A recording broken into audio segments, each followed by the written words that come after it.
Hello, my name is Gwerfyl and I'm a senior lecturer at the School of Healthcare Sciences, Bangor University, and I lead on our Welsh medium provision for our undergraduate programmes and our postgraduate programmes. We're able to offer a significant amount of our programmes through the medium of Welsh or bilingually now. I also am involved in research, which is about language awareness, getting evidence in place to enable organisations to put the active offer in place. And I also am involved in some policy work with Welsh Government. In other words, I sit on the More Than Words strategy group to guide the implementation of that strategy now. I was very excited when a colleague stormed into my office actually, must be 18 months ago now, to say, have you seen this framework?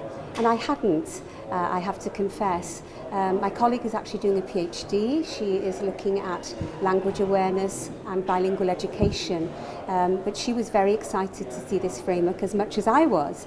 I was particularly taken by the framework because it meant so much to us in Wales, because I was able to identify so clearly with the framework and what you were trying to do here. Here was a comprehensive, evidence-based piece of work, which was very easy to read, I must say. The graphic was very good on it, and I noticed, you know, in the first page, for example, the whole of the framework is there, and you turn the pages and look at every single piece following on from that.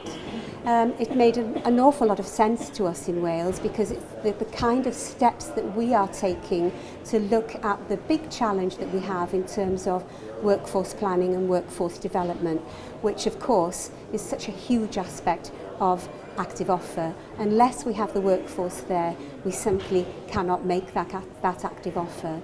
And for me, it's about reminding managers and organisations to actually take account of the need to plan and to need to adopt an approach that is inclusive, so that everyone has a part to play in the organisation, and the ways of identifying the particular posts and identifying the language needs of those posts, to marketing and recruiting for those posts, identifying then where your workforce are, looking at ways of enhancing language skills of the workforce, and closing that loop has been particularly useful. I was able then to take that document and to share it with my networks in Wales, and I have to say they were as excited as I was. So first of all, I took it to our local health board, and they of course have their own language bilingual strategy, and they were very excited to see that. They were very pleased to see that some of the evidence there had come from Wales, and likewise we use your evidence too from Canada. Their strength isn't there in the way that we're able to bring this evidence together. I then took the document to the All Wales Forum for Welsh Language Officers. So each of our 7 health boards has one language officer.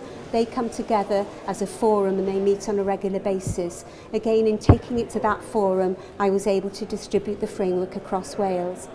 But internally too in the university it has been useful, because our university also has a very strong Welsh language scheme, which asks us to identify the language skills, very distinct language skills of each job description that we put together, and it asks us to identify and demonstrate in the way that we market and recruit to that particular job. So that was useful for them also to add to their evidence. And even at a school level, because we also have a bilingual committee within our school, and we are always challenging our head of school and our university to think very carefully about workforce planning and about succession planning, really.